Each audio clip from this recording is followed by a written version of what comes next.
माझी सीनाकाठी शेती आहे आणि दरवर्षी मी शेतीमध्ये कांदा पीक हे मुख्य पीक असतं आणि जो चाळीमध्ये जो साठवून ठेवलेला जो कांदा आहे तो माझा 200 पिशवी कांदा आहे आणि तो कालच्या सीना नदीला आलेल्या पुरामध्ये वाहून व भिजून गेलाय। माऊली राजेंद्र भुसारे, वाकाव। महाराष्ट्राचे मुख्यमंत्री आदरणीय देवेंद्र फडणवीस साहेब व महाराष्ट्राचे कृषी मंत्री आदरणीय दत्तमामा भरणे यांनी शेतकऱ्यांकडे लवकरात लक्ष देण्याची गरज आहे। खूप प्रचंड प्रमाणात शेतकरी आर्थिक संकटात सापडलेला आहे। आज माझी अवस्था तुम्ही बघू शकताय, किती प्रमाणात नुकसान झालेलं आहे। हे सर्व राज्यातील नेते मंडळी एकदा बघावे। तुम्हाला मी आता ही परिस्थिती मी तुम्हाला दाखवत आहे, माझ्या कांद्याची परिस्थिती काय झालेली आहे।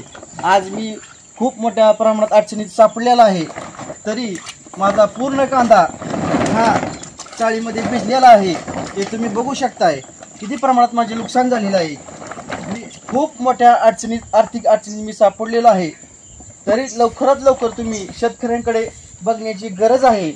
आज हे माझी कांद्याची जवळपास माझा 200 पिशवी कांदा आहे ह्या चाळीमध्ये। तसेच माझे घर तुम्ही इकडे पाहू शकताय, इकडे बघा तुम्ही काय परिस्थिती आहे माझ्या घराची।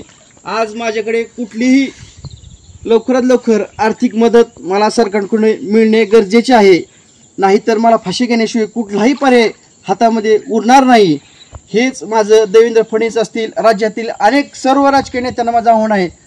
हे माझं नुकसान नाही, नदीकाठच्या सर्व शेतकऱ्यांचं प्रचंड प्रमाणात नुकसान झालेलं आहे।